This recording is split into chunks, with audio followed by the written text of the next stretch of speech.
Il était une fois une femme extraordinaire, une visionnaire qui a redéfini les codes de la mode et incarné l'élégance intemporelle. Gabrielle Chanel. Mode. Instant mode. Instant mode. Instant mode. Instant mode. Instant mode. Commençons ce voyage à Saumur le 19 août 1883 avec la naissance de Gabrielle Chanel. Gabrielle Chanel, elle naît donc à Saumur, comme tu l'as si bien dit, Oui. en août, et elle est le signe lion. Et c'est vrai que le lion, du coup, c'est vraiment un signe qui a drivé sa vie. Ouais. Elle était très passionnée par l'astrologie. Et notamment, on peut voir le lion sur énormément de pièces chez Chanel. Que ça soit sur les bijoux fantaisie, les boutons... La joaillerie aussi, Ouais, le ouais, bijou ouais. fantaisie, la joaillerie, comme tu l'as bien dit Ouais. aussi sur les boutons. Mais elle avait aussi énormément d'éléments avec des têtes de lion dans sa décoration. Ok. Toi qui es très Ouais, déco. moi qui suis très là-dedans. Voilà, C'est une exactement. Dans son appartement à Paris, elle avait beaucoup de lions. Elle était très, on dit superstitieuse. Oui, alors Voilà. ça, ouais, j'ai lu beaucoup de choses là-dessus, du fait qu'elle était vraiment superstitieuse, que ça soit au niveau des chiffres, que ça soit au niveau de plein de choses. Et c'est vrai que le lion, ça a quand même drivé, cet animal, il a quand même drivé qui c'est qu'elle était, Oui. par rapport à son caractère et tout ça. Parce que c'est quand même une femme qui avait du caractère, qui Oui. ne mâchait pas ses mots. Ça, j'ai trouvé très drôle. Pour montrer ses genoux, il faut qu'il soit très beau. C'est une articulation, c'est comme si on montrait son coude. Voilà, on prendrait une chose et on serait toute la journée comme ça. Regardez comme mes petits coudes sont gentils. C'est affreux tout ça. Dans ses interviews, c'est qu'elle est franche, quoi. Elle est brute, et c'est vrai que ça a ce côté un peu fonceur d'un lion, quoi. Oui, et le côté force, elle voyait vraiment le lion comme une symbolique aussi de sa force intérieure. Ouais. Et au-delà du lion, il y avait aussi... elle a plusieurs symboles très forts, le lion en fait partie. Ouais. Et du coup, si je continue un petit peu l'histoire, Ouais. sa mère, Jeanne, est décédée. Et son père, il pouvait pas s'occuper de elle et ses deux sœurs. Donc, du coup, il les a pris dans sa petite charrette pour les amener dans un orphelinat, l'orphelinat d'Aubazine. Et quand Qui il était a... un orphelinat de bonnes sœurs. De bonnes sœurs, Parce que exactement. ça a de l'importance de noter le fait qu'elle était dans cet orphelinat de bonnes sœurs, parce que on va vous le faire revenir au fur et à mesure du podcast, mais ça a marqué son identité. Son identité à elle et l'identité qu'on voit toujours de chez Chanel. Oui, c'est clair. Mais pour moi, je trouve que Chanel s'est forgé par rapport à son identité à elle. Oui, Chanel est Gabrielle Chanel. exactement. Ce qui est merveilleux, parce que très peu de personnes peuvent se permettre de dire que leur... Ça donne une Voilà. vraie ADN à la marque et c'est là qu'on voit que le marketing, c'est une chose. Mais une marque qui a des vraies racines, qui a une vraie histoire, Ouais, non, c'est clair. ça prend tout un sens. Et son père, donc, lui donne, quand ils arrivent à l'orphelinat, un épi de blé. Parce que l'épi de blé, c'est signification de chance.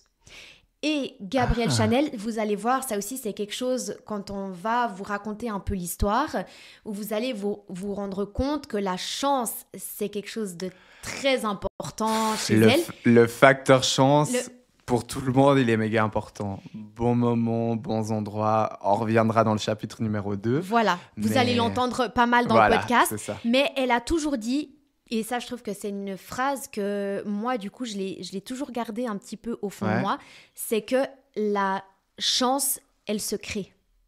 Oui, alors ça, c'est indéniable que la chance se crée. Voilà. On va vous le montrer comment elle se crée. Mais c'est vrai qu'elle part pas avec une chance de fou dans la vie. C'est-à-dire que, certes, elle perd sa maman qui est décédée très jeune, elle avait que 32 ans, sa maman. D'une maladie. Ouais, voilà, d'une maladie. Son père, du coup, qui part. Et elle se retrouve dans un orphelinat. Ce qui fait que souvent, on va la considérer comme orpheline dans les interviews. On va parler d'elle en termes d'orpheline. Mais elle aime pas ce terme-là parce qu'elle a raison. C'est pas une orpheline. Techniquement, elle a des parents. Son papa est toujours là, mais certes, il est plus avec elle. Mais en fait, le fait d'être passé par cet orphelinat, on la prend un peu comme une orpheline sans parents, alors qu'en fait, des parents, elle en a.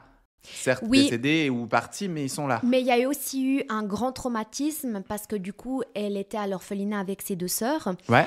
Et je pense que c'était peut-être les samedis ou je sais pas, les vendredis, il y avait la visite des parents. Ah oui, puis c'était la seule à pas avoir. Elle a toujours attendu à chaque rendez-vous de parents. Ouais. Elle allait et elle attendait désespérément une visite de son père. Son père n'est jamais revenu. Elle n'a plus jamais eu de nouvelles de son père. Il les a vraiment laissés. Après, son père est décédé d'alcoolisme. Ah ouais, non. Mais c'est vrai que, voilà, je trouve que cette histoire de chance qui se crée, pour le coup, elle a vraiment réussi à chaque fois à se créer une chance et puis à savoir rebondir, même dans le malheur, même quand on n'a plus rien. Et c'est vraiment ce qui l'a drivé, ce qui lui a donné cette force. C'est ça, puis le fait qu'elle attendait son père, il y a cette histoire d'abandon qui est quand même très marquée. Quand tu es enfant, si tu as ce traumatisme de l'abandon, clairement, il faut le dire, dans tout ton développement de personnalité, il va rester là. Et on le voit, moi, il y a beaucoup de moments de sa personnalité où je me suis quand même pas mal identifiée. Mm-hmm. Je vais t'expliquer pourquoi, pas que je me prenne un but pour ma personne à m'identifier à Gabrielle Chanel, mais c'est qu'on le voit dans sa manière de parler, on le voit dans sa manière de communiquer avec les gens. Elle a un peu cette peur de la solitude. Elle a peur de mourir seule, elle a peur d'être seule, elle est tout le temps entourée, elle a tout le temps des gens, elle parle énormément. Et puis en fait, dans ses interviews, elle a pas mal de tics d'anxiété, je trouve. Mm-hmm. Et on voit en fait que... en fait, ce trauma de l'enfance, finalement, je pense qu'elle l'a pris avec elle un peu toute sa vie, mais elle a réussi à en faire aussi une force en se disant genre, bah voilà, j'ai pas eu de chance au début, bah c'est moi qui vais créer ma chance. Puis elle le dit souvent, hein, je vais devenir quelqu'un. Enfin, c'était vraiment son objectif premier. Et d'ailleurs, elle racontait beaucoup d'histoires. Ouais. Elle était un peu mythomane. Parce qu'elle ne supportait pas, comme tu dis, ce côté orpheline. Oui. Donc, en fait, elle racontait des histoires à tout le monde en disant à moi, mes parents, on vient d'une famille très aimante, très soudée, avec des parents avec qui on a toujours contact, etc. Alors qu'en fait, pas du tout. Mais elle s'est formée, en fait, sa petite vie idéale. Elle racontait des histoires à tout le monde. Mais elle racontait beaucoup l'histoire que son père avait été faire fortune à l'étranger. Oui, exactement, que son père avait fait fortune. Et si on revient un petit peu à Aubazine, Aubazine, il y a énormément de codes Chanel qu'elle a pris de l'orphelinat d'Aubazine. Il faut s'imaginer vraiment, comme tu as dit, un couvent avec des bonnes sœurs, avec des lits très simples, hein, tous alignés comme ça. Et typiquement, les couleurs très sobres, noir, blanc, beige, c'est vraiment ces couleurs phares. Noir, blanc, beige. Merveilleux. C'est vraiment les couleurs qui marquent la maison Chanel aujourd'hui et qui ont marqué la maison Chanel. Toujours marqué la maison Chanel. Exactement. Pour ça, je trouve vraiment dingue, c'est qu'elle avait un concept de base, elle avait une identité de base qui n'est jamais ressortie. Qui est toujours restée, mais parce que c'est ce qui a fait sa réussite. C'est ça, et que même Karl, par après, a aussi gardé, finalement. A fait perdurer. Ouais, c'est ça.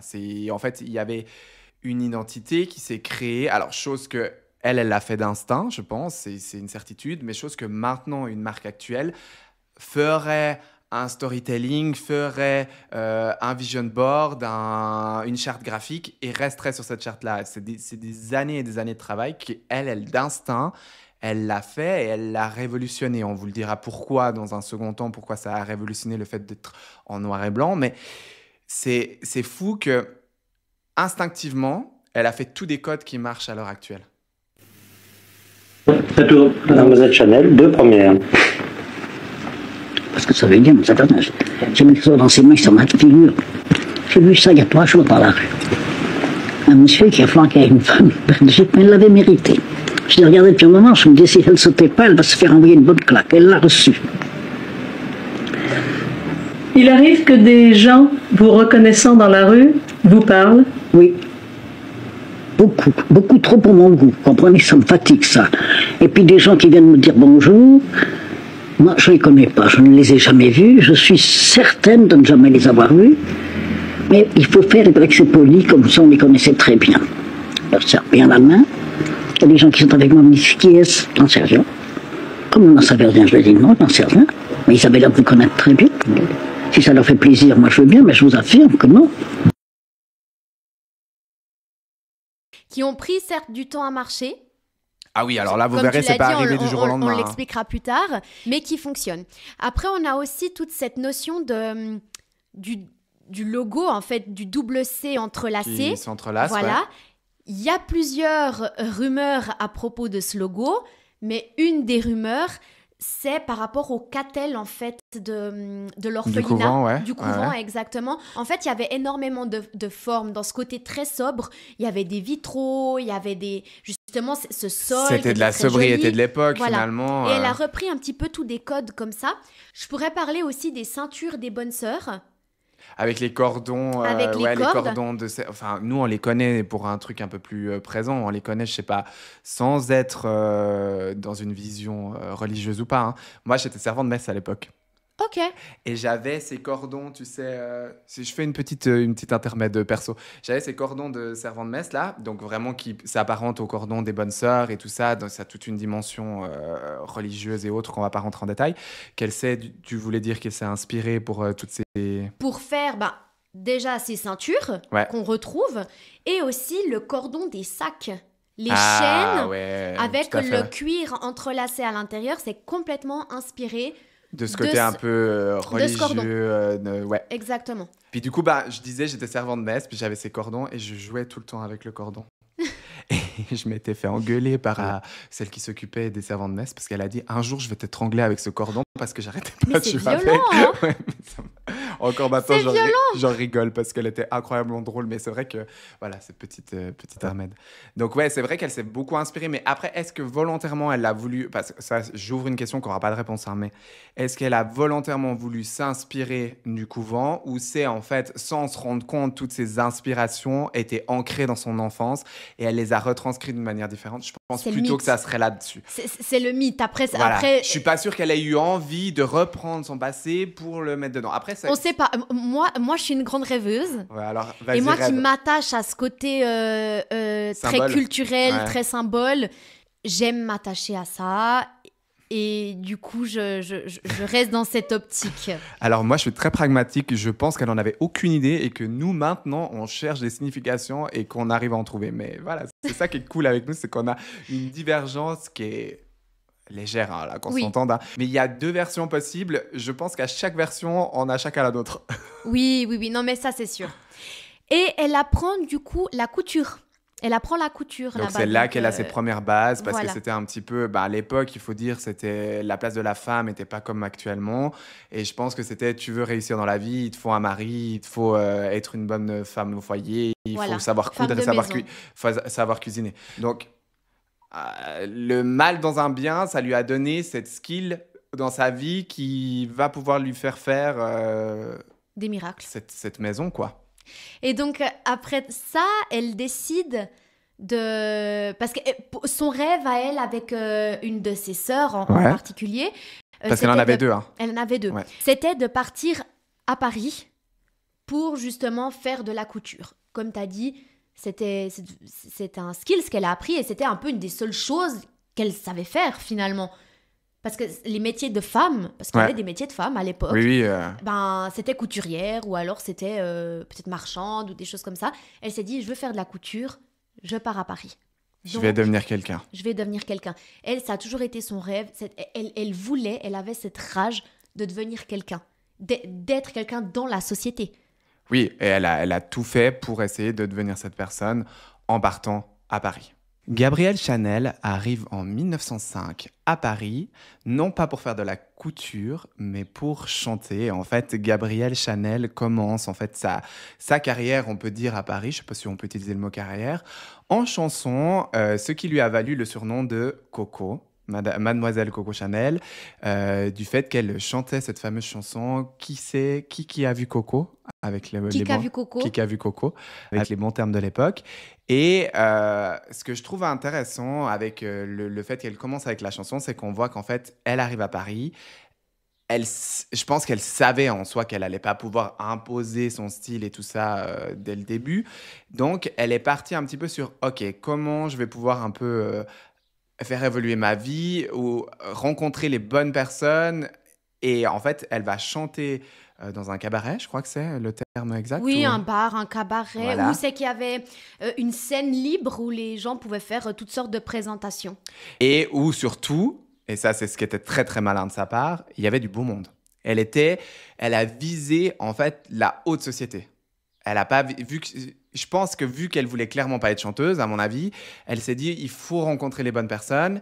Et on parlait du facteur chance, qui pour moi est ultra important. Mais avant de parler de ce facteur chance, c'est que en fait, on l'a dit, elle voulait devenir quelqu'un et elle va tout faire pour devenir quelqu'un. Rencontrer les bonnes personnes, être là au bon moment, Aller au bon endroit. aller au bon endroit, foncer, avoir un réel caractère. Et coup du hasard, elle se retrouve au bon endroit à rencontrer la bonne personne, qui est Étienne Balzan. Elle rencontre donc Étienne Balzan qui l'a fait venir, qui lui propose. Alors lui, il était assez amoureux d'elle quand même. Ouais, lui, ouais. il voulait prendre Gabrielle un petit peu comme, pas comme sa femme, parce que c'était un homme à femme. Ah oui, Vraiment, alors, c'est un homme à femme, mais il a vu en Gabrielle une personnalité très drôle, très joyeuse, et il s'est dit, tiens, ça serait cool de l'amener, de la prendre avec moi dans mon château. Donc, il lui propose donc de venir dans son château qui s'appelle l'abbaye de Royal-Lieu. qui est un château magnifique, vraiment, en termes de... Pardon, je m'emballe, En c'est tant parti. qu'architecte. Non, mais il a une symétrie assez intéressante et surtout, il a ses jardins devant, qui sont pas forcément très aménagés, mais il a cet espace Très vert. très verduré. Beaucoup de forêts. Verduré, c'est quoi ce terme? il est très arboré. Et ce qui est magnifique, c'est qu'il a cette façade où il y a le lierre qui monte dessus. Ça, moi, c'est un truc... T'as beau me mettre n'importe quelle bâtisse, s'il y a du lierre qui monte sur la bâtisse, c'est bon, c'est fini. Je suis là, waouh, c'est magnifique et tout. Et non, le château est dingue, il est gigantesque. Enfin, château, non, je suis pas sûr qu'on peut utiliser le terme château, mais C'est on quand va utiliser même le terme un abbaye. petit château, ouais. Voilà, un petit château, une abbaye. Enfin, quelqu'un qui avait pas mal d'argent, ce monsieur Balzan, finalement. Oui, et il jouait beaucoup au polo. Il montait beaucoup à cheval. Gabrielle apprend à monter à cheval avec Balzan. Et quand il lui apprend parce qu'elle portait des jupes, forcément à l'époque, les femmes ne portaient pas de pantalon. Oui, alors ça, c'est bien de remettre un petit peu en contexte. C'est-à-dire qu'on est dans les années 1900, 1920. On est sur une ère de la femme féminisée par de l'ostentatoire. Oui. C'est-à-dire qu'on a des corsets qui sont pas pratique du tout, clairement. Je vous mets au défi d'aller vous asseoir avec un corset, je pense que vous le sentez bien. On est sur des volumes très opulents, des des chapeaux plumes. très opulents. Voilà. Il faut savoir que du coup... Non, je le dirai après, ça, je le garde pour après. Tu le gardes au Je chaud. vais rester sur mon histoire de cheval. Non, ok, parce que reviens sur ton histoire de cheval. Elle voulait monter à cheval, donc il lui apprend à monter à cheval, puis elle le regarde, et elle lui dit, moi je veux pas monter comme ça à cheval, parce que lui, il lui a montré comment monter à cheval en tant que femme. Donc avec les deux jambes sur le côté. Avec la jupe, etc. Ça a dû faire tellement d'accidents, ça, en fait, à l'époque, quand j'y pense. Non, mais c'est vrai. t'imagines. Et elle lui dit, non, moi je veux pas monter comme ça. Apprends-moi à monter comme un homme. Et donc, il lui dit non. Parce que un lui, il jour- avait cet attrait des femmes très coquettes. C'était vraiment l'homme à femme et il lui disait, en fait... En fait, il voulait en faire un peu sa muse. Il voulait en faire un peu presque sa chose. Je trouvais que c'était ça, de ce que j'ai lu et de ce que j'ai cru entendre et tout ça, ça faisait un petit peu genre, elle était là, je veux en faire quelque chose, mais qui finalement, il a jamais rien réussi à en faire parce qu'elle avait tellement de force Elle de était caractère. têtue. Oui. Elle était têtue. Puis elle était franche. Elle était très franche et puis elle faisait ce qu'elle voulait. Et donc, du coup, un jour, elle a pris un cheval, puis elle est partie. Et puis En pantalon. en pantalon, et puis elle a monté comme un homme, comme elle le voulait. Et puis lui, il l'a vu, et puis il a dit non, mais ça va pas, faut rentrer tout de suite. Surtout que dans la société, il y avait ce côté, cette femme, ce petit garçon Oui. qui était assez associé à Gabrielle Chanel. Puis elle était assez petite, et puis elle avait toujours ses coupes assez courtes, et puis... Bon, pas quand elle est arrivée, pas encore, elle avait pas encore coupé ses cheveux Oui, c'est cette vrai, période-là. Elle a coupé par mais après. elle les attachait tout le temps, hein. On ne la voyait Ouais, jamais avec c'est des vrai. cheveux détachés. J'ai vu une photo avec les cheveux détachés et il y avait une de ses masses sur cette photo-là. Mais non. Mais en fait, elle voulait cette praticité. Oui, Et cette praticité, elle était où? En fait, elle était dans le vestiaire masculin. exactement. Et donc, du coup, il il la garde chez elle et il fait venir tout le temps plein d'invités, il fait tout le temps beaucoup de fêtes et elle rencontre des femmes, j'ai plus le nom d'une femme mais qui l'a beaucoup aidée parce que c'était aussi une maîtresse à Bazan et du coup elle pensait que Gabriel faisait une petite coucherie avec Balzan, sauf ce qui n'était pas le cas apparemment de ce qui est dit. C'est qu'elle il y a plusieurs versions. Je pense pas qu'elle est restée à l'œil pendant des années sans... Je pense pas non plus. Elle a surtout compris qu'il fallait lui donner un peu ce qu'il voulait pour pouvoir rester parce qu'il y a eu un moment donné, elle s'est trop rebellée, il lui a demandé de partir. Oui. Et là, elle s'est adoucie, elle s'est dit non, je veux rester ici. Elle avait compris qu'elle était au bon endroit à ce moment-là et que grâce aux personnes qui venaient dans cet endroit, elle allait pouvoir en faire quelque chose.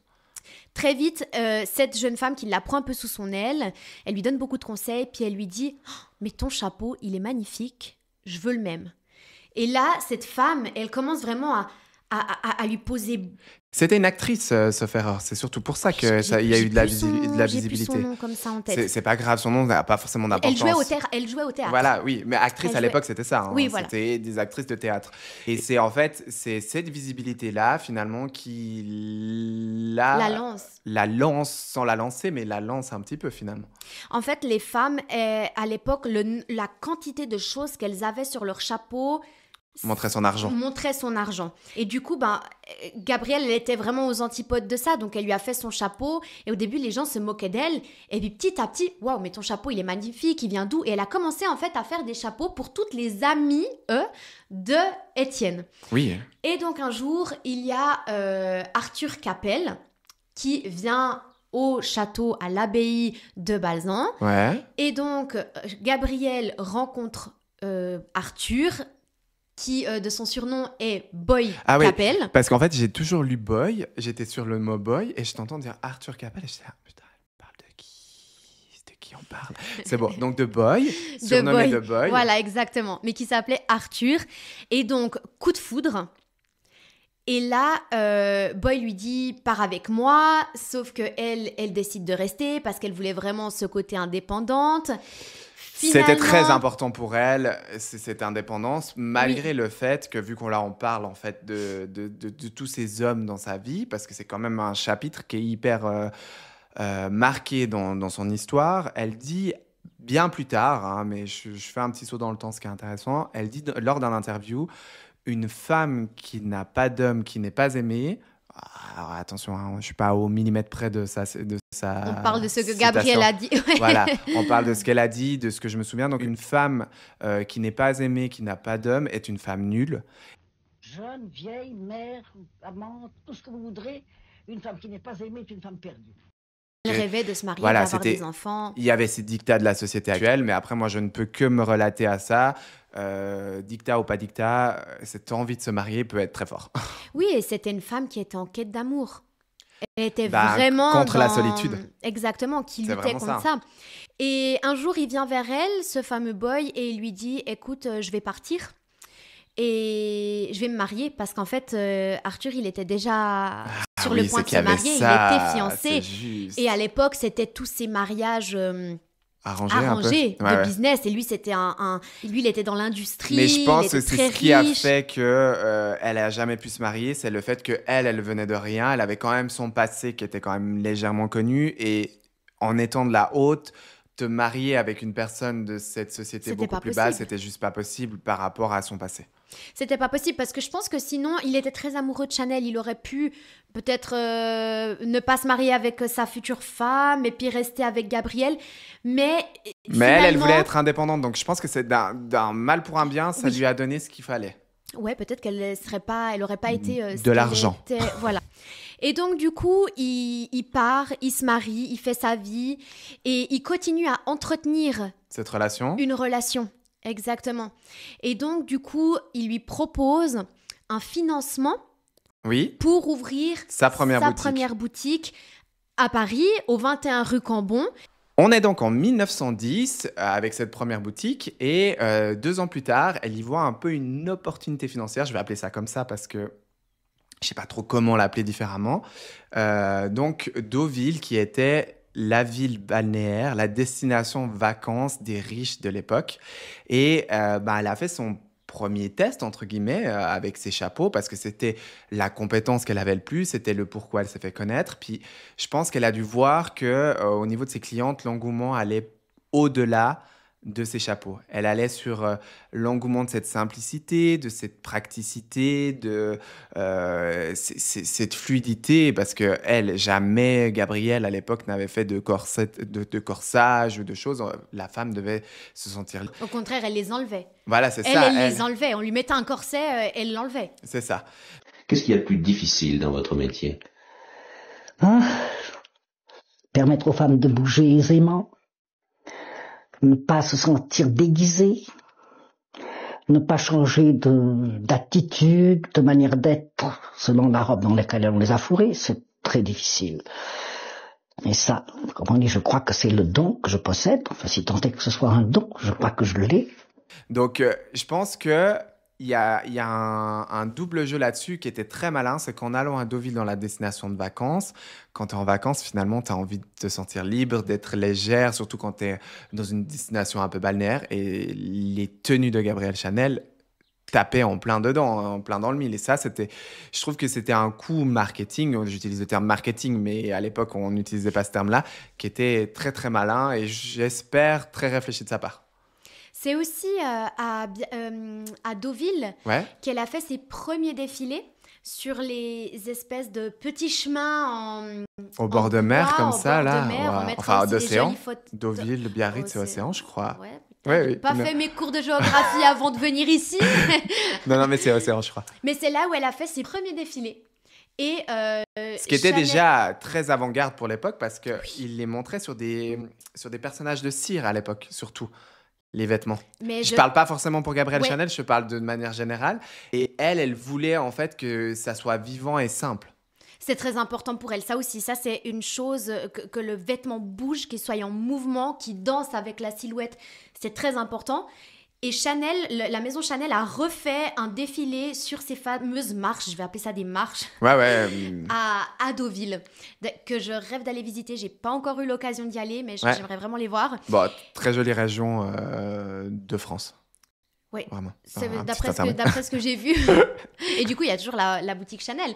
Et c'est en 1915 qu'elle décide d'ouvrir à Biarritz sa première maison de couture, sa vraie maison de couture. Et c'est là où on ancre pour moi, c'est là le commencement. Toutes les petites graines qu'elle a plantées avant, avec sa première boutique à Paris, sa première boutique de vêtements à Deauville, ben là, en fait, elle fait une concrétisation avec la maison de couture. Déjà, le fait de dire maison de couture, tu passes à un step supérieur. Tout prend un sens tout d'un coup. Mais surtout qu'elle ne l'a pas fait toute seule. Elle ne l'a pas fait toute seule, non, mais elle a quand même énormément de mérite parce qu'à l'époque, les gens, ils étaient très... il y avait peu de marques. Elle avait très peu de concurrence. Il y avait Schiaparelli. Elle était au bon moment. C'est la plus grande rivalité qu'elle avait à l'époque, c'était Schiaparelli, qui était déjà sur ce côté très corseté qu'on a actuellement. Ce qui est merveilleux. Et il y avait de la place autant pour Chanel que pour Schiaparelli. Chose que nous, on a peut-être un peu plus de peine à comprendre à l'heure actuelle parce que dans toutes les structures, le marché, chez nous, il est plein. Alors, je dirais pas qu'il est saturé parce qu'il y a toujours de la place pour tout le monde. C'est pour ça que j'ai utilisé le mot plein. Ouais. Mais tu as raison, c'est vrai qu'aujourd'hui, à notre époque, un nouveau créateur, c'est une galère. On a vu avec pour ne pas citer juste, mais on l'a vu avec Jacques Mus, il a dû forcer son destin. C'est beaucoup plus compliqué. Même si, en soi, pour moi, Gabrielle Chanel a vraiment forcé ce destin. C'est ce que moi j'aime à propos de son histoire, c'est que pour l'apparenter à quelqu'un de très actuel, pour Léna Situation, elle l'a dit elle aussi, je voulais devenir quelqu'un et j'ai fait en sorte de poser plein de graines partout pour devenir cette personne. Gabrielle Chanel l'a dit, elle voulait devenir quelqu'un et elle a fait en sorte de poser plein de graines partout et de rencontrer les bonnes personnes pour devenir quelqu'un. Et ça, moi, c'est le résumé le plus intéressant de toute son histoire. C'est vraiment assez dingue, quoi. Oui, je suis d'accord. C'est vraiment pour vraiment imager le type de personne, je pense que c'est vraiment ce qu'on peut retenir. Il y a encore une date très importante, 1918, c'est là où en fait elle fait pas son grand retour, où elle retourne à Paris pour ouvrir sa boutique. C'est un peu sa première boutique couture à Paris, du coup c'est celle du 31 rue Combon. c'est sa boutique Qui est emblématique. On peut encore, c'est une boutique qui est encore ouverte, hein, c'est vraiment la boutique la plus connue, c'est là où il y a le fameux escalier parce que c'est là où elle va habiter. En fait, elle aura ses ateliers en dessus. Ouais. Et elle a son appartement à cet endroit-là, Ok. de base. Ou du coup, elle y vit pas, mais... Oui, mais... Voilà, on y reviendra plus tard. Symboliquement parlant... Mais voilà, si vous voulez aller voir cette boutique, vraiment, je vous y invite parce qu'elle est absolument incroyable et on peut se dire que c'est vraiment là où Gabrielle Chanel est un peu née. D'une certaine manière. Oui, puis qu'elle est associée à Paris, il faut dire ce qu'il est. Là, c'est après tous ces codes qui vont se donner à l'élégance à la française. Oui. Je pense que c'est vraiment elle était avant-garde, mais elle était avant-garde, je pense, aussi au bon moment. Parce qu'elle voulait ce côté garçon, ce côté simplicité, reprendre les codes de la mode masculine pour l'apporter dans la mode féminine. Mais peut-être qu'elle l'aurait fait il y a 40 ans en arrière, elle aurait peut-être pas réussi la même chose qu'à l'heure actuelle. Enfin, je dis l'heure actuelle en 1918. Si elle avait peut-être fait ça justement en 1880, ça aurait peut-être pas eu le même impact. Je pense qu'elle avait ses idées avant-garde, mais qui sont arrivées au bon moment. Facteur chance. Oui, et surtout que la haute couture était déjà présente. Elle a pas été, ça n'a pas été la précurseur de la haute couture, ça existait déjà. Donc, elle a repris des codes pour les refaire à sa manière. Elle a eu bien raison. Et ensuite, en 1919... La tragédie. Boy part de chez elle. Enfin, ils étaient ensemble. Il part et en fait, il a fait un accident de voiture. Ah oui, c'était accident de voiture, sa mort. Ouais. Voilà. Il décède. C'était un jour vraiment où il n'aurait pas du tout fallu prendre la voiture, surtout les voitures de l'époque. Ouais, et en fait, ça marque aussi une date très très importante pour Gabrielle parce que c'est comme s'il y avait quelque chose qui était mort en elle. Bah, faut dire ce qu'il est, elle était amoureuse de cet homme et en fait, elle va, je pense, toute son énergie qu'elle avait dans toutes ces histoires d'amour, l'insuffler dans Chanel. Gabrielle Chanel ne va pas rester que dans les vêtements et dans les chapeaux. Elle va tenter en fait un nouvel univers pour la maison de couture. Elle va faire le mythique Chanel numéro 5 en 1921. Et du coup, l'histoire du numéro 5 est très intéressante parce qu'on a beaucoup parlé de superstition, de signes. Et qui est vraiment ancré dans Gabrielle Chanel, dans la maison, quoi. C'est là qu'on voit que c'est un peu un fil rouge. Oui, un fil rouge, exactement. J'essaie de trouver un peu un terme. Ouais, exactement, un terme. Bien. C'est vraiment son fil rouge. Et donc, forcément, il s'appelle pas numéro 5 pour rien. Pour la petite histoire, c'est Ernest Beau, un nez, donc un parfumeur de l'époque, qui crée ce parfum-là et qui arrive vers Gabrielle avec un plateau, avec, je crois, si je me trompe pas, 6 flacons ou 8. Ouais. Et elle choisit donc le 5e. Par superstition. Et donc, elle le choisit. Il va sortir un 5 mai, donc le 5e jour du 5e mois. Ouais, donc on reste toujours dans cette histoire. Voilà. Et en fait, c'est un parfum qui a été révolutionnaire par rapport à sa composition. Avant, les parfums de l'époque, c'était des sortes de c'est une autre parfum de rose, il n'y avait que de la rose. Ouais, c'était des monosenteurs. Des monosenteurs, exactement. Et là, il est arrivé avec une technologie, ce qu'on peut appeler technologie, c'est les aldéhydes. Et les aldéhydes, c'est en fait une composition florale synthétique qui vont en fait soutenir une odeur. Qui va durer plus longtemps qu'une odeur standard. Voilà. Mais ce que je trouve très drôle avec cette histoire-là, c'est qu'en fait, on était sur des parfums qui étaient monosenteurs dans une société qui était opulente. Et là, la simplicité de Gabrielle Chanel, qui techniquement, j'aurais plutôt tendance à dire qu'elle aurait dû faire un parfum monosenteur, et puis, parce qu'à l'époque, ils utilisaient... En fait, c'est le contraste que je trouve assez drôle. Je ne sais pas si tu vois ce que je veux dire, si tu me comprends. En fait, elle fait le contraire, tout simplement. Avec le parfum, parce qu'en fait, la société faisait l'inverse. C'est drôle, ce contraste entre les deux. Oui, voilà. Et autant du coup, comme tu dis, elle peut avoir ce côté très, très soft, très simple, mais là, elle est quand même arrivée... Alors, je pense qu'au niveau des odeurs, j'ai jamais senti vraiment de parfum, de vieux parfum. Vraiment, pour avoir travaillé en parfumerie, oui, parce que toi, t'as travaillé quelques années en parfumerie et c'est vrai que c'est un domaine qui te passionne. Que j'aime beaucoup, qui est très passionnant. Et j'ai jamais senti justement de très anciens parfums, mais je pense que ça devait être très fort parce que quand t'as une autre parfum de rose où c'est que t'as que de la rose, Je pense que ça doit vachement bien déboucher le nez, à mon avis. Oui, c'est vrai, c'est Tu vrai. vois. C'est le fait de mélanger, ça atténue certaines odeurs qui sont un petit peu plus ou moins fortes et tout ça. ce Oui, qui est et, très... et de composer, de choisir, parce que pour elle, l'odeur de la femme, c'était quelque chose de très important. Le but du numéro 5, c'était d'habiller. Oui, C'était d'habiller, en fait, de devenir... c'était un peu la touche finale. puis il y a plein d'histoires et d'anecdotes qui se confirment ou non en fonction des historiens, en fonction des interviews, que je trouve assez drôle autour du Chanel numéro 5. C'est qu'on a déjà la première anecdote qui, soi-disant, elle l'avait choisie par rapport au 5e échantillon, mais qu'en fait, l'odeur, elle n'était pas très fan au début. Et que c'est que par après qu'elle a commencé à s'habituer à cette odeur et qu'elle a commencé à l'apprécier.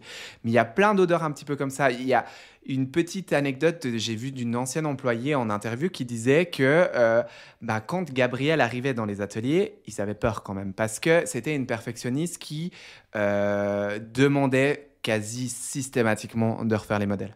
On ne peut pas défendre la mode. Pourquoi la défendre? Elle n'est pas une mode si personne ne la voit. Et c'est un des problèmes aussi, pas le mien, mais celui de la haute couture. C'est la peur insensée de la copie. Il faut être... Alors que pour moi, la copie, c'est le succès. Il n'y a pas de succès sans copie, sans imitation, ça n'existe pas. Il y a un style quand les gens de la rue sont habillés comme vous. Elle n'était jamais convaincue du premier coup, elle demandait de refaire. Donc, les employés, elles avaient peur parce que même si elles sentaient la robe parfaite ou le tailleur parfait, elles savaient pertinemment que l'arrivée de Gabrielle Chanel allait faire qu'elles allaient potentiellement devoir tout refaire. Et elles disaient, dès qu'on la voyait arriver, qu'on sentait qu'elle arrivait, donc ça partait un petit peu dans tous les sens et ils avaient tendance à sprayer en fait les escaliers de l'atelier pour détendre Gabrielle entre guillemets avec l'odeur de son propre parfum. Je trouvais ça assez chaud C'est chou, comme ouais. histoire. C'est Est-ce chou. que c'était vraiment vrai ou pas? Je sais pas, moi j'aime bien y croire que c'est vrai là. Ça a du sens On parce que reste dans les histoires, ouais, puis il faut j'imagine rêver. tellement pour moi elle fait ouais, mais après en soi elle est très pragmatique comme histoire, tu vois. Gabrielle arrive dans les ateliers, tout le monde a peur, il faut trouver un moyen de détendre. Dans la vie actuelle, moi qui suis dans un bureau, clairement, quand un chef arrive et tout ça, tu vas tout faire en sorte que Pour qu'il soit l'atmosphère bien. soit détendue. Ouais. Et ça, c'est assez pragmatique. Le numéro 5, ça a aussi été le premier parfum à être promu à la télévision. You don't have to ask for it. He knows what you want. Chanel, Chanel, Chanel, Chanel. Ah ouais, donc emblématique en plus du parfum, emblématique en termes de publicité. Oui, Emblématique en termes de design aussi. en termes de design, Parce que c'était un flacon qui était brut. Hein. qui était brut, très Inspiré, épuré. voilà. Et en fait, le bouchon, il fait référence à la place Vendôme. Ok, je savais pas, ça c'est drôle. Oui, exactement. Il fait référence à la place Vendôme parce que c'est un lieu qui lui est très cher, parce qu'elle a vécu là-bas. Ouais. Elle a vécu au Ritz. Oui. Et donc, du coup, c'était un peu sa place favorite. Donc, le petit bouchon, si vous avez le flacon, on va vous mettre aussi une jolie image. Ouais. Vous allez pouvoir voir que c'est vraiment la forme de la place Vendôme. Et ce qui est vraiment aussi, ce qui va ancrer le parfum Chanel numéro 5, c'est quelques décennies plus tard, quand Marilyn Monroe va en parler. Je veux juste pas dire de bêtises, tu me contredis au cas où, c'est qu'elle disait qu'elle allait se coucher en mettant quelques gouttes du Chanel numéro 5, c'est ça? Oui, on lui a demandé lors d'un interview qu'est-ce qu'elle portait pour aller se coucher. Se coucher, ouais. Quand l'intervieweur lui pose cette question, c'est quelle tenue? Marilyn Monroe. Well, you know, they ask you questions like, well, just an example, what do you wear to bed? Do you wear a pajama top, the bottoms of the pajamas, or a nightgown, or... So I say Chanel number 5. Because it's the truth. And yet I don't want to say nude, but it's the truth. Vous Oui, mettez... puis, mais c'était clairement de sa part une manière un petit peu de jouer sur le fait qu'elle allait potentiellement être nue et qu'elle le C'est ça. portait que. Et c'était un peu une provocation, entre guillemets, mais qui a ancré le parfum comme un vêtement. Oui, voilà, exactement. On en revient au fait que le parfum, finalement, il vient habiller la femme. Donc, c'est une très belle histoire que j'aime beaucoup. Ouais, je trouve ça hyper chou et ça revient sur le vêtement il y a typiquement le parfum numéro 5 qui ancre l'histoire de Chanel, mais il y a aussi la fameuse petite robe noire. Et ça, c'est en 1926 que la première, c'est pas Gabrielle Chanel qui a inventé la petite robe noire, mais c'est elle qui l'a rendue publique. Qui l'a démocratisée, parce qu'à l'époque, on ne portait pas de noir. Le noir, c'était réservé aux périodes de deuil. Ouais, ok. Et elle a réussi à rendre du fait que ce soit une robe, par rapport aux formes aussi, par rapport aux matières, de rendre ce vêtement chic, élégant. Et c'est de là que viennent tous nos codes maintenant C'est ça ? on s'habille en noir pour être chic, quoi. Oui. Et ça, moi, c'est ancré Mais chez moi. avant, ça ne se faisait pas. C'est fou quand même. On était plutôt dans la couleur, ou alors dans du blanc, dans du beige. Chanel fait aussi beaucoup de rouge. Oui, Du c'est rose vrai. aussi. Du rose aussi, ouais. Oui. Et là, on peut revenir par rapport à ce qu'on a dit au début du podcast, quand on disait que ses inspirations par rapport au couvent où elle était, le noir, le beige, le noir et blanc, le Chanel, elle le sort de ce côté théâtral pour l'apporter dans une vie de tous les jours. C'est ça qui est dingue, c'est que en soi, elle a rien inventé. Non, mais elle a su Elle a su prendre les bons éléments. L'amener dans la société. Et quand on dit qu'il ne faut pas réinventer la roue, pour ceux qui se lancent par exemple dans des business ou tout ça, pour moi, c'est vraiment le meilleur exemple. En fait. Ah oui, non, mais c'est clair. Il faut se servir des choses qu'on a à disposition, des choses qui nous entourent. C'est pour ça qu'on doit toujours bien observer ce qui se passe autour de nous. Ouais. Et encore plus quand on fait des métiers créatifs, toi, tu es très bien placé pour le c'est savoir. Clair. Tu t'inspires quand tu voyages, quand tu fais des... Je le dis tout le temps, hein, typiquement quand je décore la maison d'une personne, je dis j'ai tendance à faire ça. Pourquoi ? On l'a vu souvent. Pourquoi on l'a vu souvent ? Parce qu'en fait, ça marche. Et si ça marche, à quoi bon essayer de se rendre un peu plus original alors qu'en fait, il y a des choses qui marchent et qu'on sait que ça va rendre beau, que ça sera harmonieux, que ça sera... Voilà. Puis elle, avec cette petite robe noire, elle savait qu'elle voulait ancrer. Elle dit dans un interview, moi, je ne suis pas une personne qui crée des robes de 3 jours. J'ai trouvé un style une bonne fois pour toutes et je m'y tiens. Les robes ne sont pas démodées en 3 jours. Parce qu'il y a des couturiers qui font des robes, 3 jours après, elles sont démodées, mon cher. Pas possible, ça. Je suis une personne qui crée des robes pour tout le temps. Et elle fait référence à certains couturiers de l'époque, créateurs, qui disaient, mes robes, elles sont... Je ne crois pas qu'elle utilise le terme intemporel, mais elle dit, je ne fais pas des robes de tendance. Il y a certains designers, 3 jours après, leurs robes sont démodées. Et ça, je trouvais fou, quoi. Parce que pour elle, je pense que, et c'est l'essence aussi de Chanel, de la maison, c'est que tout doit être timeless. Ouais, c'est ça, mais parce qu'elle était comme ça, praticité et tout ça. Et pour revenir sur la petite robe noire, ça me fait penser à une petite anecdote. Moi, j'associais vraiment cette petite robe noire à Breakfast with Tiffany, avec cette fameuse robe noire avec le collier en perles. J'étais persuadée que c'était du Chanel depuis toutes ces années. Et en fait, quand je suis allée faire mes recherches, c'est Givenchy. C'est drôle quand même. Et ce qui est encore plus drôle, c'est que c'est là où on voit qu'il y a beaucoup de mauvaises informations. C'est que si tu tapes petite robe noire Chanel, c'est que ça qui te donne. Et même, on la voit dans certains articles. C'est qu'ils parlent de la petite robe noire et ils mettent cette image. Ouais, c'est fou quand même. Hein. Alors que non, en effet, comme tu dis, c'est Givenchy. Mais c'est aussi dans ces années-là, j'ai pas l'année exacte, mais c'est à ce moment-là aussi qu'elle commence à rentrer dans la joaillerie. Vraiment la vraie joaillerie, hein, pas les bijoux non, pas les bijoux fantaisie, mais dans la joaillerie. Voilà. Vraiment quelque chose de plus luxe, parce qu'elle était ancrée maintenant dans cette niche de luxe. Oui, elle était déjà... Oui, exactement. C'était les grandes années, c'était l'âge d'or de Gabrielle Chanel. Mais ce que je veux quand même souligner, c'est qu'aujourd'hui, parce que du coup, tu parles de luxe, tu sais combien il coûtait le premier sac Chanel, le 2,55. À quel prix il a commencé à être commercialisé? Alors, je sais pas. Je sais qu'il n'a pas été commercialisé dans cette période-là. C'est beaucoup plus tard, dans les années 50. C'est uniquement pour parler de prix, pour qu'on se rende compte du luxe, de l'évolution du luxe. Mais c'est dur parce qu'en fait, avant, c'était des francs français aussi. Le coût de la vie a vraiment augmenté, mais je pense que c'est ridicule, le prix qu'ils le vendaient. Vraiment ridicule.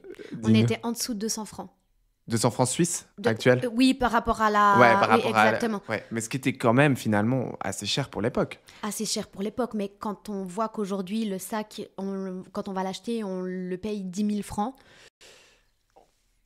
Mais parce que ça, le 2,55, il est toujours commercialisé, entre guillemets, chez Chanel. Oui. Mais ça n'a rien à voir, pour les personnes qui ne savent pas, ça n'a rien à voir avec le timeless, on est d'accord? Non. Le timeless, c'est une réinterprétation du 2,55 par Karl Lagerfeld. Ok. Mais il y a pas mal de détails en termes de forme. On est sur une forme similaire. Au niveau de la chaîne, c'est encore une chaîne comme à l'époque qui est très très belle, qui est beaucoup plus travaillée à mon sens. Ouais, On n'a pas le double C. Le matelassage était un matelassage aussi un peu différent. Ouais. Il est très beau, mais par contre, on le voit beaucoup moins. Les femmes aujourd'hui, elles veulent plus aller s'acheter un 2,55 à moins d'être une passionnée. On entre dans une autre catégorie, on est plus dans Voilà. de la collection que... Oui, ou alors une femme qui vraiment aime ce côté plus épuré, parce que du coup, on enlève le logo. Enfin, le timeless a le logo double C, Oui, que le 2,55 n'a n'a pas. pas. Non, c'est la mode quand même de ce Quiet Luxury, où c'est qu'on ne porte pas de marque.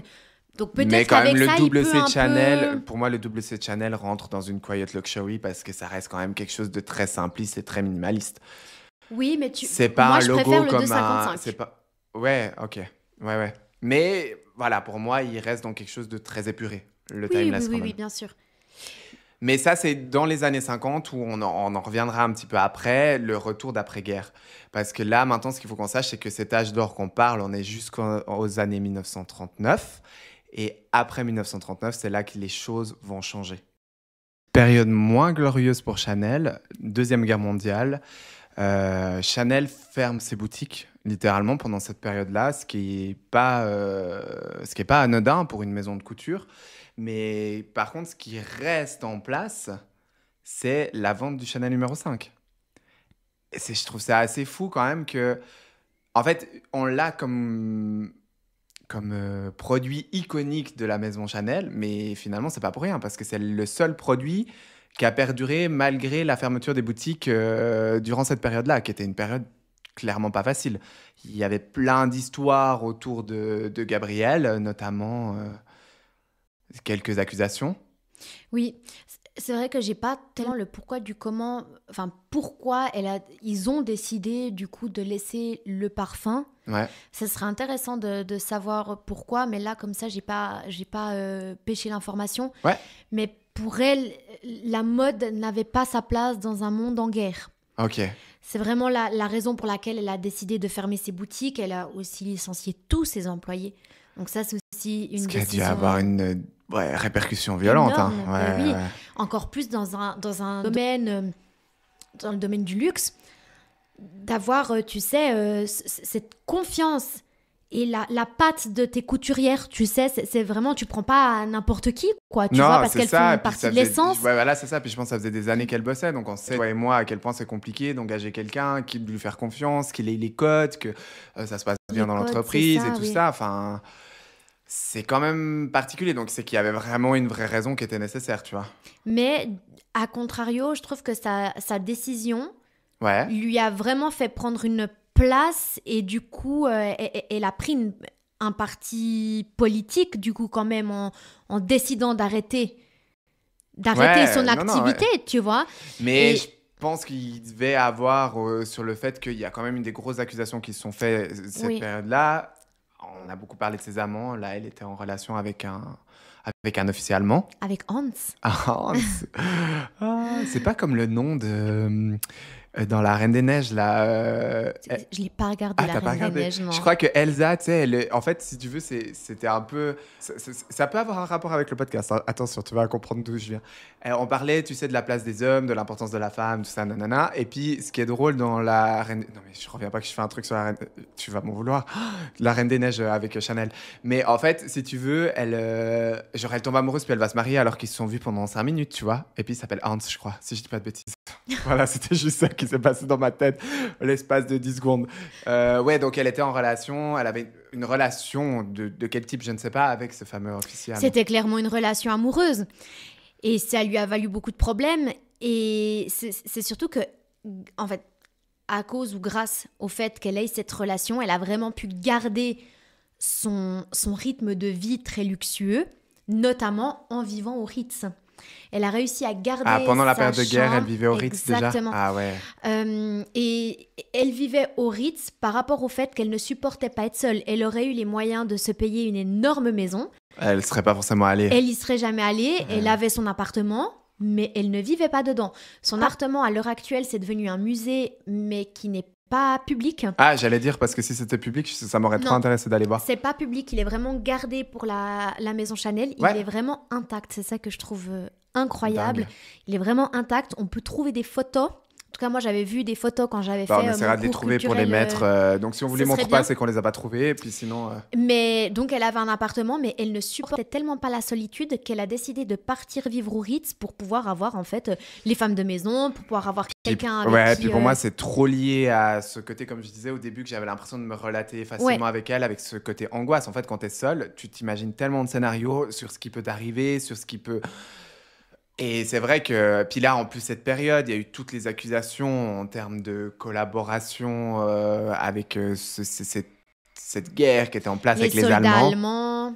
Voilà, sans citer de mots péjoratifs. Donc, c'est vrai que je pense que pour elle, ça a dû être très compliqué. Mais fun fact, pour un peu partir de cette...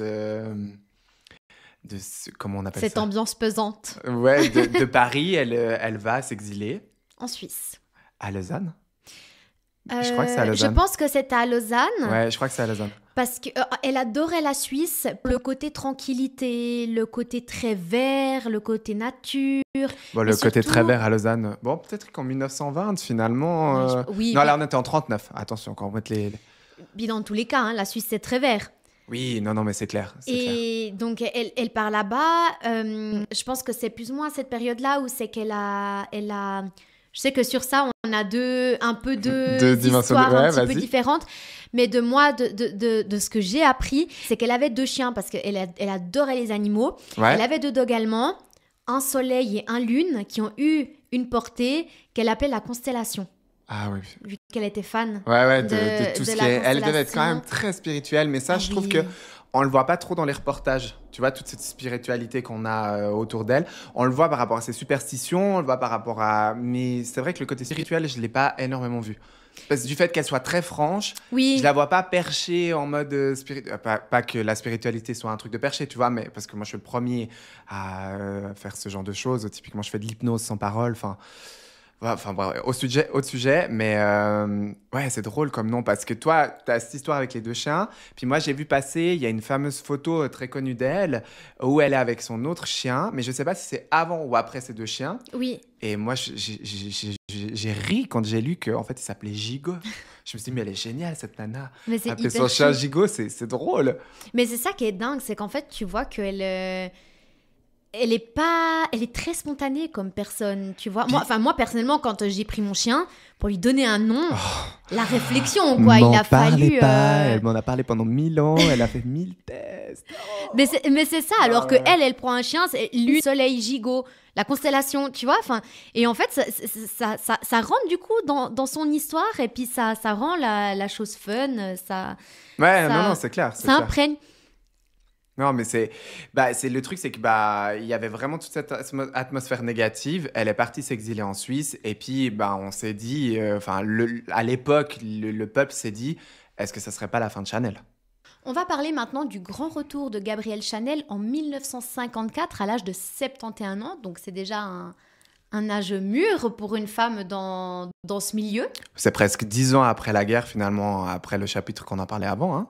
C'est là où on voit qu'il y a vraiment un monde entre ce qui s'est passé avant la guerre et ce qui va se passer maintenant.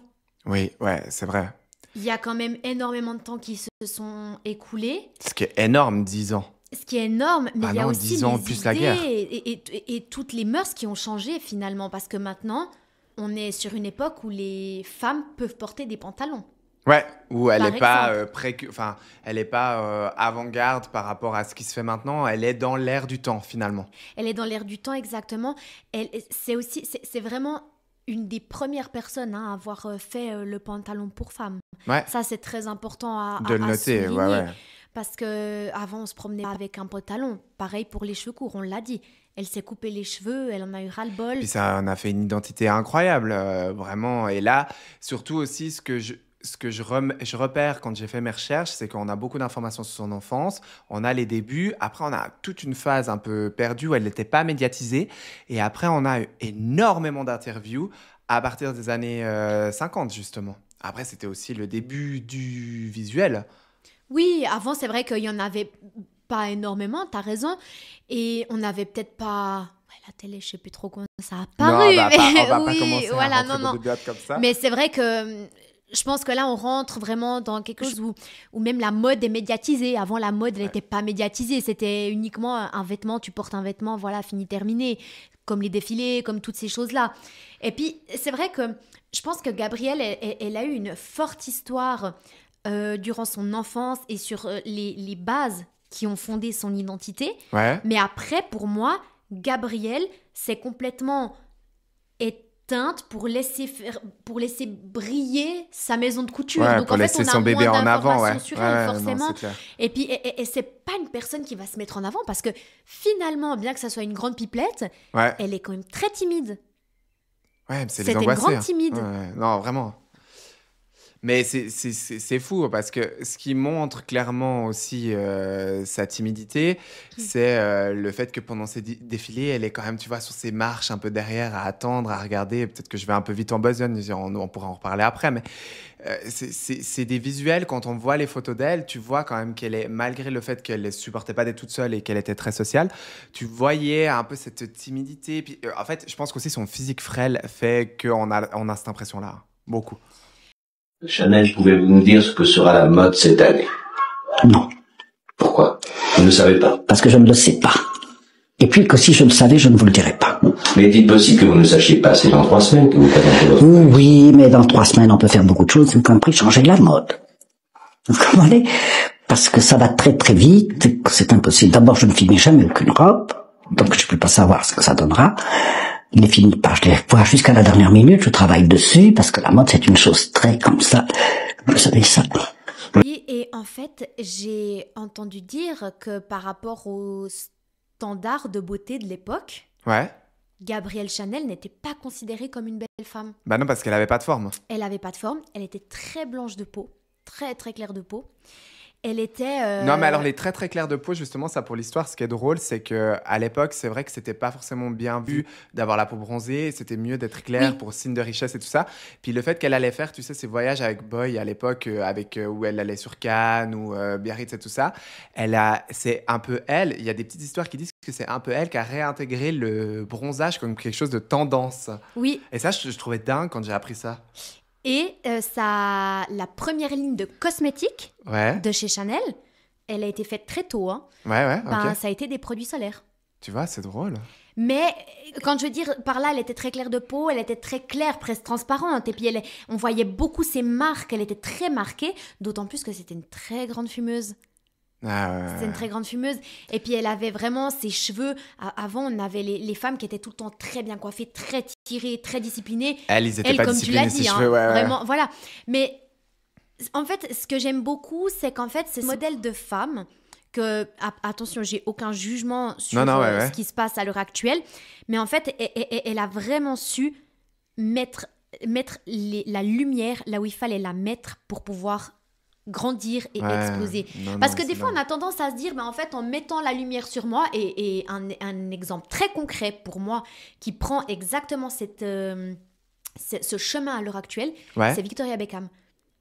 Parce que Victoria Beckham, alors, Elle a mis son image sur elle. elle a eu ce côté, c'était Victoria, elle était connue par rapport à elle-même. Maintenant, elle lance sa maison de couture un peu, tu vois, enfin... Oui, parce qu'elle fait les défilés de couture, hein. Elle Oui, Paris oui, Fashion Week, donc on exactement. peut Elle la fait de la haute considère comme couture. une maison de couture. Hein. Du prêt-à-porter, je crois pas que ce soit vraiment Ah de oui, la elle est dans couture, les voilà. défilés Fashion Week, Oui, prêt-à-porter, pas haute couture, exactement. ouais, t'as raison. Mais maintenant, elle se met en retrait pour laisser place à ses créations et devenir une personne différente, vraiment une créatrice, une artiste. Ouais, et ça m'a Ça m'a fait me rendre compte que il y a des sites internet qui font les référencements des défilés ou des choses qui ont le plus marqué durant les Paris Fashion Week et tout ça. Donc pour juste revenir à Victoria Beckham, elle a fait partie en fait de cette Fashion Week comme l'un des 10 défilés les plus suivis et les plus marqués de la Paris Fashion Week par la nouvelle génération.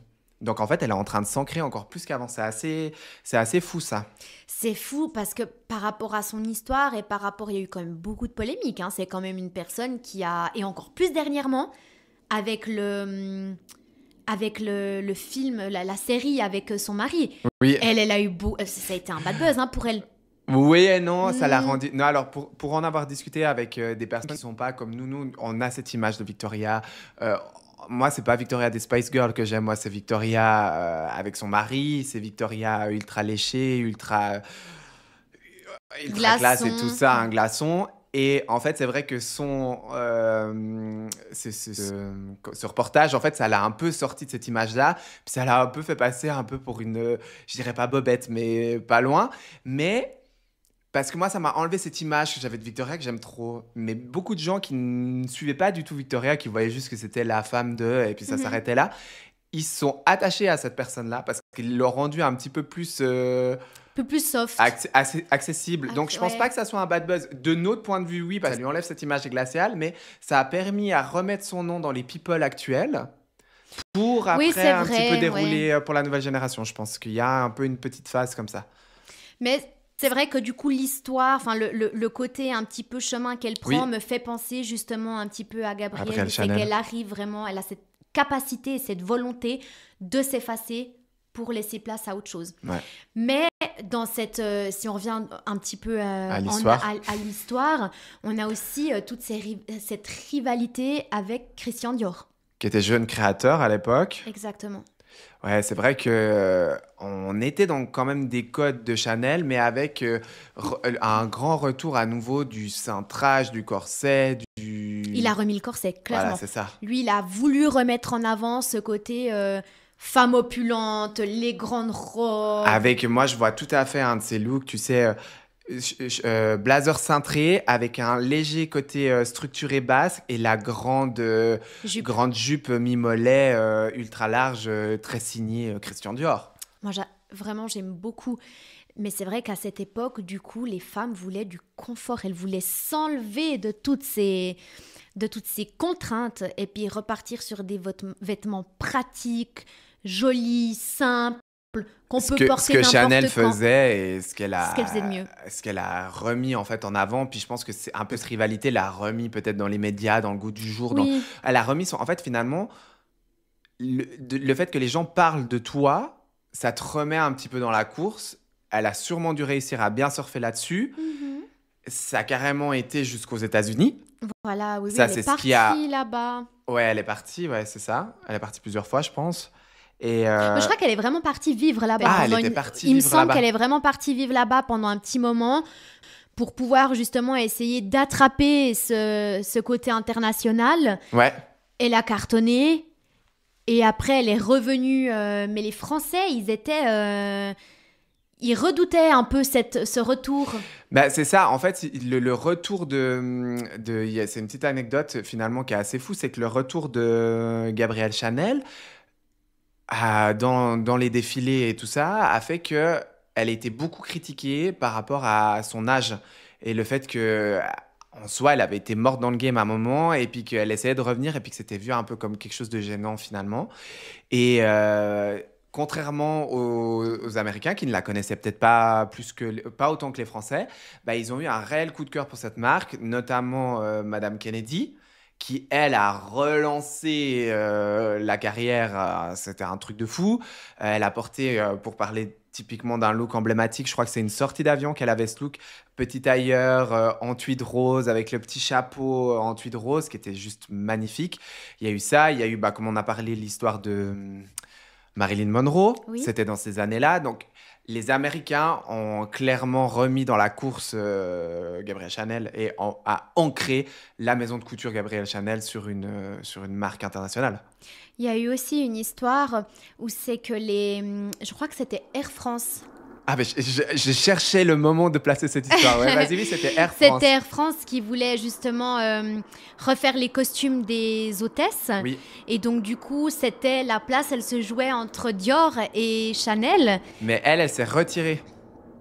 Moi, c'est la version que j'ai. Je sais pas si elle s'est retirée ou si c'est vraiment elle qui passe à la trappe. Mais finalement, ça a été Christian Dior. Et puis, on revoit encore du coup un peu des images des hôtesses de l'air en Christian Dior. C'était magnifique. J'espère pouvoir vous trouver une image à mettre. Oui. Mais c'est vrai qu'il y a eu... Ça a été vraiment une période où c'est qu'elle a quand même dû un peu plus travailler. Hein. Elle a quand même dû un peu plus se battre pour refaire sa place parce que la concurrence est arrivée. Il n'y avait plus de question de timing. Ouais, c'est ça, c'est qu'il y avait la concurrence. Après, ce qui l'a sauvé, c'est que le fait que ça soit passé après la guerre, les gens, il y a eu quand même tout un relan sur la mise en avant de l'art, la mise en avant du côté opulent, mais elle n'est pas opulente, mais le côté opulent dans les richesses et tout ça, pour en fait pallier à toute la tristesse qu'il y avait eu avec la guerre. Donc il y a eu vraiment une vague, et puis elle a, comme d'hab, question de chance et de timing, elle a réussi à se remettre dans la vague. Elle a surfé et elle a aussi innové, elle s'est aussi... elle a tenté des nouvelles choses avec le sac, avec la veste en tweed, avec toutes ces nouvelles choses. Elle s'est un peu agrandie, elle s'est diversifiée. Voilà, pardon. C'est ça, ouais, elle s'est diversifiée. Elle s'est diversifiée, elle a ajouté plein de cordes à son arc et comme tu disais, c'était tout plein de petites graines, encore une fois, posées au bon moment, qui ont réussi à pendre après. Elle a pu réouvrir sa fameuse boutique 31 rue Cambon, où elle a commencé à faire ses défilés aussi. Donc, il y avait l'atelier en dessus, toutes les couturières, elles travaillaient. Et en fait, il y avait le défilé, elle prenait des filles, elle se posait en dessus des marches, parce que les marches, elles étaient faites de manière un peu arrondie. Ça aussi, on les voit très bien. Si on va, ça fait des magnifiques photos. C'est mis en vitrine maintenant, donc on voit vraiment le vrai escalier. Il y a l'escalier, et en fait, ils ont fait en sorte de mettre une vitrine. Donc, en fait, on passe devant, on le voit. Donc, c'est vraiment le vrai escalier. En fait, elle se posait en haut et comme ça elle pouvait voir les réactions du public, ce qui est pour hyper voir bien si ça plaisait ou pas. Et en fait au fur et à mesure, tu vois qu'elle a commencé là, on voit que elle a révolutionné la mode à sa façon. Elle a eu tout cet élan avant la guerre, avant tout ça. Puis tu vois que maintenant, finalement, elle a vu qu'il y avait de la concurrence, donc elle avait qu'une seule chose à faire, c'est qui est de mieux que ton public pour te faire avancer et pour créer de la vente. Et là, on voit qu'elle rentre dans une démarche quand même plus marketing, pour moi, dans cette deuxième période, dans cette deuxième ère. Pour moi, je mettrais Chanel en 2 éras, tu vois. La première éra, création, tout ça, la petite robe noire, le Chanel numéro 5. Puis la deuxième éra, c'est ce comeback avec cette reconnaissance aux États-Unis à l'international. Le tweet qui vraiment s'ancre grâce à Kennedy et le retour aux sources de la réouverture. Donc, ça fait toute une boucle où elle revient aux sources de ce qui a marché, la mise en avant du patrimoine et tout ça. Et je trouve ça beau comme cursus d'histoire, finalement. Oui, je pense que c'est une belle conclusion, comme tu le dis. Et c'est vrai qu'on peut vraiment observer justement ce côté où quand elle était un peu au début, où c'est qu'il y avait peu de personnes, donc elle pouvait beaucoup plus s'amuser, elle avait le droit à l'erreur. C'est ça, tandis que là, t'as plus le droit à l'erreur. Avec la venue de tous les autres créateurs, on a nommé Christian Dior, mais il y en a plein d'autres. Hein. Schiaparelli, elle était toujours là, il y en a plein d'autres. Et c'est vrai que là, il a fallu se battre, et comme tu dis, finalement, se pencher sur du marketing. C'est ça, c'est ce qu'elle a fallu faire, et elle l'a fait. Et c'est là qu'on voit, le mot solitude, c'est un mot qui ressort énormément pour moi quand on parle de Gabrielle Chanel. Et en fait, elle aura été seule finalement jusqu'à la fin de sa vie. Elle n'aura pas réussi son objectif de mariage, comme on l'a dit, malheureusement pour elle. Et du coup, on le voit, vous le voyez vous, je pense aussi dans votre vie de tous les jours. Je ne veux pas faire de stéréotypes entre guillemets, mais tu ne peux pas te consacrer à ton travail la même chose si tu es en couple ou si tu es célibataire pour moi.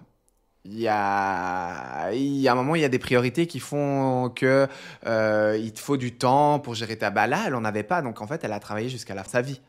Elle a travaillé toute sa vie. C'était une artisan qui a travaillé toute sa vie. Et malheureusement, elle décède en 71 seule. Toute seule, exactement. Elle est enterrée en Suisse, à Lausanne. Oui, à Lausanne. Et ses chiens aussi. Ah, les chiens aussi à Lausanne. Les chiens aussi, il y a un... Mais Lune et Soleil, là. Non, Lune et... Oui, Lune et Soleil, Soleil et Lune, ouais, exactement. Il y a un cimetière pour animaux. Ok, je savais Et même donc, pas. du coup, elle est enterrée avec eux à Lausanne. C'est une tombe qui, je crois, j'ai encore pas eu la chance d'aller la voir. Mais J'aimerais depuis vraiment qu'on y aller. a, ouais, depuis qu'on a commencé à préparer ce podcast là et du fait que j'ai écouté plein de trucs sur elle, qu'on a vu tout ça, qu'elle avait cet attrait de la Suisse, puis le fait qu'elle soit enterrée, je pense qu'on va se faire une petite sortie Très certainement. où on ira voir ça et puis. Mais apparemment, elle est vraiment toujours fleurie. Il y a vraiment toujours du monde qui... Mais nous les premiers, je pense que si on va la voir, je pense qu'on arrive avec quelque chose hein, en soi. Et d'après toi, quelle fleur on apporterait? Ah parce que ça, je pense que toi t'as la réponse sur sa fleur. Je connais sa fleur Quel préférée. petit clin d'œil que tu nous as fait là. Je connais sa fleur préférée. Oh là là. Attends, bah du coup, il faut que ça soit quelque chose de simple. Donc on va pas partir sur un hortensia, sur quelque chose de gros comme ça. Oh, vu comme tu me regardes, j'espère que c'est pas ça. Et je sais pas, je partirais sur une fleur blanche, ça de sûr. Je partirais pas sur une rose, je pense que je serais plutôt sur, je sais pas, un lys ou une tulipe. Quelque chose comme ça. C'est le camélia. Ça ressemble à quoi? Le camélia, ben, du coup, je pense que tu as déjà vu, quand par exemple, tu achètes quelque chose chez Chanel, Ouais. il te colle un camélia sur le sac. Il y est sur des bijoux, des broches, il y a beaucoup de bijoux avec des camélias. Ok, alors maintenant je vais faire des plus camélias qu'à. en tweed. Ah. Mais tu vois, ça me dit rien. Mais tu sais, c'est comme on a parlé au début du podcast, on a parlé de son attrait pour le lion et tout ça, que je trouve hyper logique par rapport à sa personnalité. Mais j'avais jamais fait cas, en fait, sur les boutons qui avaient des lions et tout ça. J'ai jamais analysé autant en détail. Donc maintenant, je vais me focaliser sur ce côté-là. Puis c'est drôle que tu me dises que maintenant on le voit, il le colle encore quand tu as un colis, c'est ce que tu as dit? Quand tu achètes quelque chose chez Chanel avec le shopping bag, il te colle un camélia dessus. Bah voilà. Je trouve que c'est parfait. Ça me fait penser à le fait que sa tradition, ses goûts restent très ancrés dans la maison. Ça, depuis 1983, à l'arrivée de Karl, on a vu qu'il a réussi à moderniser la maison, mais tout en gardant à fond Tous les codes. les codes de la maison Chanel. On en a parlé dans un ancien podcast avec le défilé de cette année à la Paris Fashion Week, où c'est l'atelier qu'a fait. On a tous les codes aussi. Donc, c'est une maison qui sait se réinventer en gardant l'essence même. Et en fait, c'est assez... Je sais plus où je voulais en arriver avec ma conclusion. Non, mais c'est Voilà. une maison qui a toujours, en gardant toujours ce côté un peu old school, qu'on se le dise. Ah mais oui, mais on le reconnaît au moins. Ils arrivent toujours, je vois un vêtement Chanel, tu sais que c'est Chanel. Et ils arrivent toujours à apporter énormément de technologie. On a vu avec, là, dernièrement, ils avaient fait un collier écouteur. Ah oui. Que j'avais eu la chance de voir quand j'étais à Milan. Oui. Ils en avaient très peu J'ai et vu. la dame, elle a eu la gentillesse de me le sortir. C'était incroyable. Mais ça, justement, c'est quelque chose que j'imaginerais pas du tout chez Chanel. Mais ils ont Bah, réussi c'est à le très faire en gardant l'essence. C'est ça. Ce qui, je trouve, Et on voit aussi avec toute leur égérie, c'est des égéries, mais jamais tu y penserais. Là, actuellement, ils ont une collaboration avec Dua Lipa. Oui, alors ça, tout à fait, ouais. vois Autant des Kate Moss, sa fille aussi, ou bien la fille de Vanessa Paradis. Lily Rose Depp. Lily Rose Depp. Depp. Depp. Ouais, Depp. Elle était égérie à un moment, enfin représentante Oui. du moins. C'est vrai que, tu vois, Lily Rose Depp, je la vois quand même. Certes, c'est une Nepo Baby un petit peu tendance, mais je la vois dans la DA de Chanel. Dua Lipa, j'avoue que je la voyais pas. Ça m'a vraiment surprise, mais c'est là où c'est qu'on voit que Chanel a toujours des surprises. Ils sont toujours là au bon moment. Et là, on en a parlé dans un précédent podcast. Donc, du coup, Karl n'est plus là. Donc, maintenant, on arrive avec un nouveau directeur artistique. Ça se trouve, depuis qu'on l'a enregistré, peut-être que le nouveau directeur artistique, il est déjà dit ou pas? Aura commencé. Oui, on l'a Ah, dit. C'est on Mathieu l'avait dit. Blasi, ouais. Ah oui, mais c'est toi qui l'as dit, parce que cette Exactement. information, j'ai oublié. On en a parlé pour le podcast Fashion Week. Si vous voulez retourner, Voilà. voilà. Mais du coup, on a vraiment hâte de voir qu'est-ce qu'il nous réserve parce que c'est vrai que là, c'est vrai que Karl, c'était presque un peu redondant et puis je trouve que Chanel a peut-être un peu perdu de sa C'était redondant, mais splendeur, ouais. quand même, avec toutes ces histoires, il a réussi encore à surélever Chanel encore plus haut que ce qu'elle était aussi de base. Donc, ça sera sur un nouveau podcast, Karl, on va en parler. Ça sera pas le prochain podcast, ça c'est sûr, parce que on va être trop niche sur Chanel, ce qui n'est pas le but. Si ce type de podcast vous a plu, attendez, je prends le micro un petit peu plus face cam comme ça. J'aime trop faire ça. Je me mets bien droit. Si ce podcast d'Histoire de vous a beaucoup plu, nous, on vous invite à vous abonner à la chaîne, À liker. à liker, à laisser un petit commentaire aussi si vous avez des idées de personnes sur qui vous aimeriez qu'on parle, parce que la prochaine maison, finalement, le prochain personnage du créateur qu'on va faire, c'est Saint-Laurent. C'est comme ça qu'on a décidé qu'on allait aller dans l'ordre et je pense que ça sera quelque chose de bien. Comme ça, on fait une fille, un garçon, une fille, un garçon.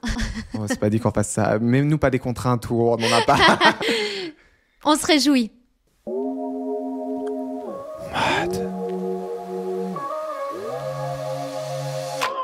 Instant mode.